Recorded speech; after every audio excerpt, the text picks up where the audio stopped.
Hapon po, bago lang tayo natapos sa ating sa ating mga kapatid na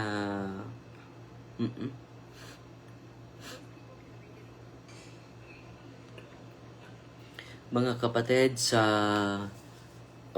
St. Rita College, Manila, no? Ang dami nila, more than 500 sila.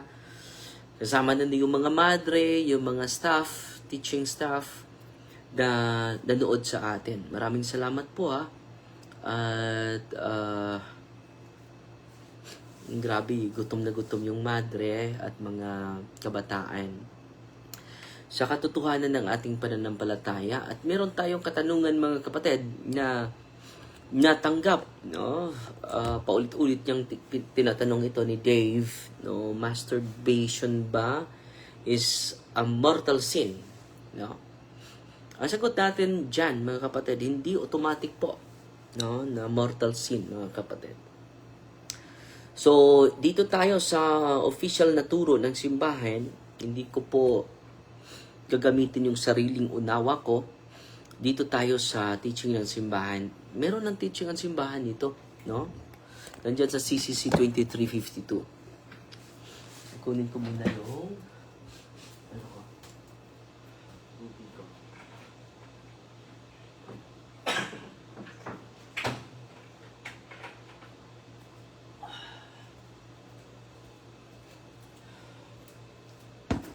So, ang simbahan natin, meron na pong turo dito. Babasahin natin ha, yung official na turo ng simbahan in relation to masturbation. Catechism of the Catholic Church, CCC 2352. Ito ang sabi. By masturbation, is to be understood the deliberate stimulation of the genital organs. Dito, deliberate stimulation of genital organs in order to derive sexual pleasure. Both the magisterium of the Church, in the course of the constant tradition, the moral sense of the faithful had been no doubt and have firmly maintained that masturbation is an intrinsically and gravely disordered action. So, sabi dito, it is intrinsically and gravely disordered action. So, why it is grave matter? Dahil yung sexual pleasure, mga kapatid, ito yung design ng ating Panginoon sa sexual pleasure ng tao. Is intended by God to marital union, love plus love, love plus life. So, yung sexual pleasure pala, yung intention, balik tayo sa intention ng Diyos. Sexual pleasure is intended by God for marital union, love plus life. Masturbation is self-centered,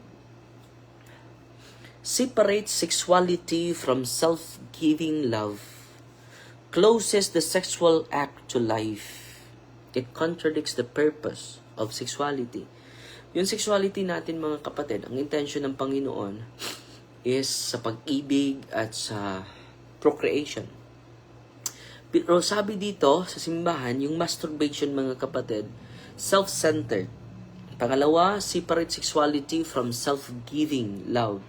So yung totoo ng pag-ibig is self-giving, no? It contradicts, closes the sexual act to life. Hindi po yan procreation. Hindi yan ang pag-procreate ng buhay. No? It closes the sexual act to life. So therefore, it contradicts to the purpose and design of God. And so, bakit grave matter? Serious sin.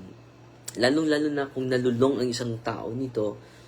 Marami po, kung nakabisita kayo sa bilangguan, marami pong nakulong dahil sa lustful thoughts na hindi natin mapigilan. No? Grave matter po ito. So, itong masturbation is grave matter, serious sin.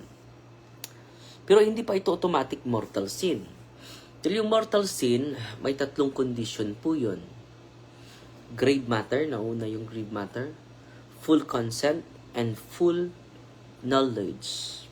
So, kailan maging mortal sin ang kasalanan? Grave matter. So, masturbation is a grave matter. Intrinsically, kailan maging mortal sin yan? No? Una, grave matter. Full knowledge, alam mo. Pangatlo is full consent. The church also teaches that culpability can be reduced by habit, addiction, psychological factors. This has not changed the act, but may lessen personal guilt. Dahil hindi lang yung act ang kinukonsider natin. Ini-evaluate natin, mga kapatid.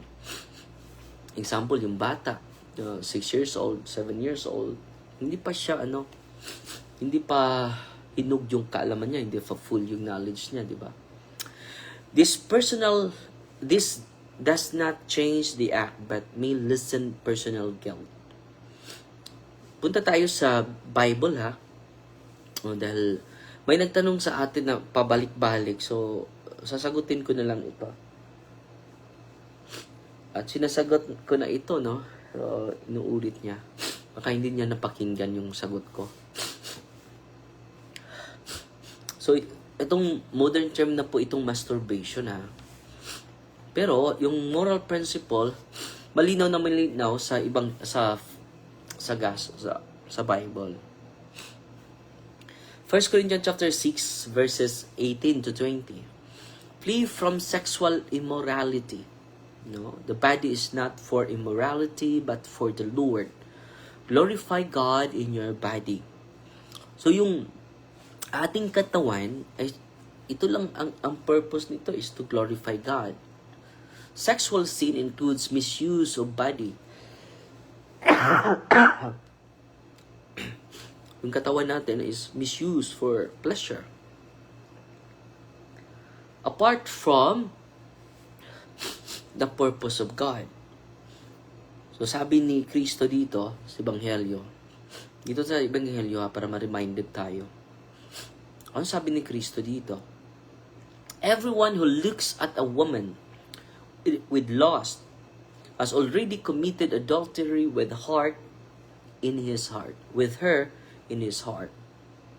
So yung adultery, mga kapatid, nagsisimula hindi sa pag-commit sa actual. Nagsisimula yan sa puso natin. So masturbation almost always involves lustful fantasy, which Christ directs condemns. No? Malinaw na malinaw yan. Yung katawan natin is to glorify God, not to misuse our body.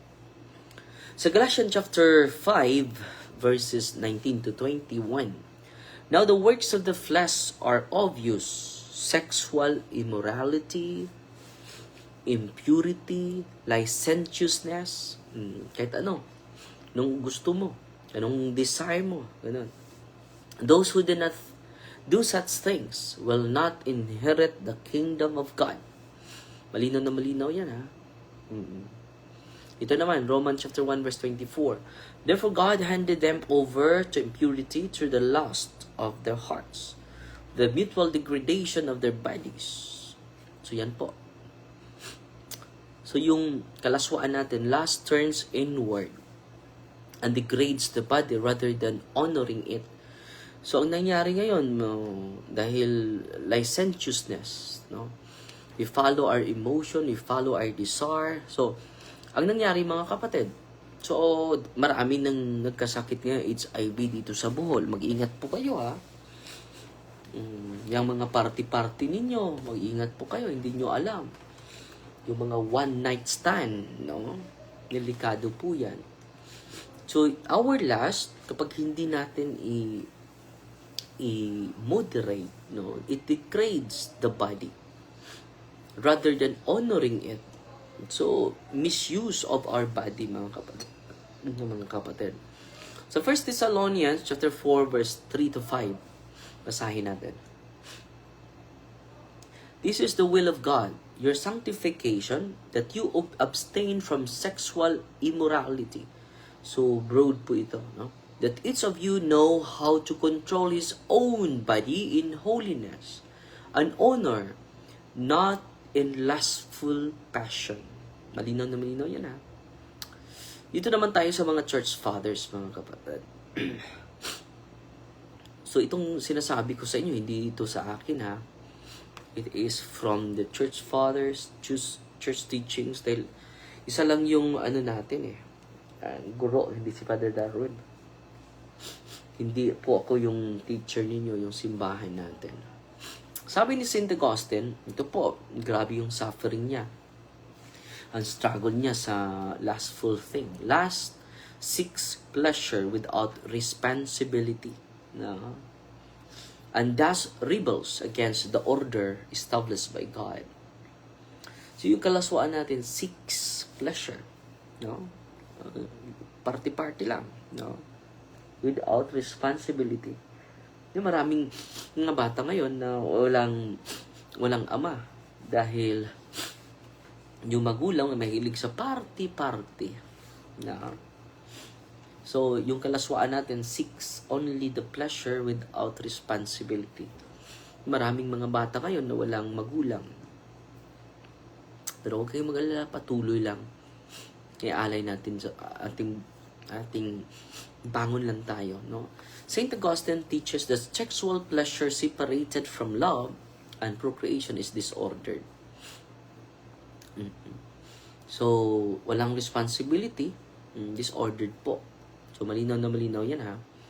Hindi po ito akin, ha. Sinasabi ko lang sa inyo yung punto de vista sa mga church fathers para maka-learn tayo galing sa kanila. Dahil hindi na natin na-promote yung teaching ng simbahan, eh. Seed must not be scattered thoughtlessly. Yung seed, yung binhi mo. Nor should it be misused contrary to nature. Sexual acts must respect nature and purpose. So dito, para malaliman pa natin, alam natin yung purpose ng Panginoon. So dito po yung virtue ang pinakakailangan, no?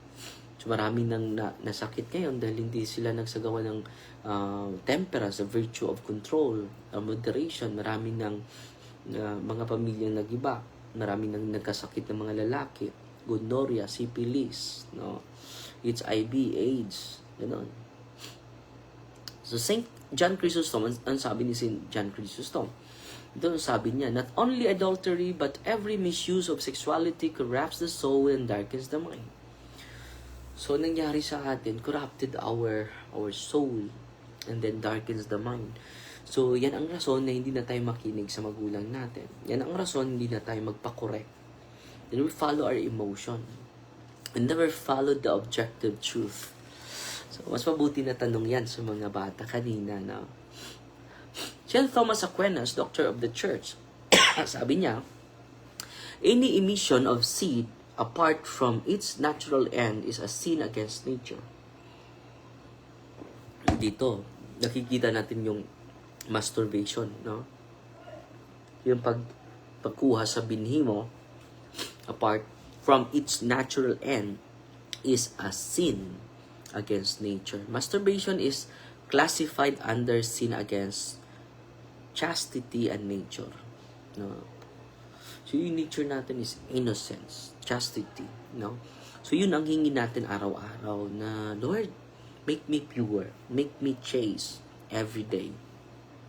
So, why the church is firm but not cruel? So, ang simbahan dito, mga kapatid, the church is firm but not cruel. No? The church teaching is not anti-sex, but true love. No? Sex is sacred because it is meant to be unitive, self-giving love, procreative. Yan talaga yung yung purpose sa sex. Unitive, ma-unite ka, self-giving love, and procreative, open to life. Masturbation turns love inward, not self-giving. Trains the person to seek pleasure without self-gift. No. It is all about pleasure. Weakens the virtue of chastity. So the more you increase your lustful thoughts, no, it weakens the virtue of chastity and purity. Can enslave rather than free. So, mas slave tayo at hindi tayo ma-free, no? Anong sabi ni St. John? John chapter 8 verse 38, everyone who commits sins is a slave of sin. John chapter 8 verse 34. So, paano natin itong pastoral balance natin dito?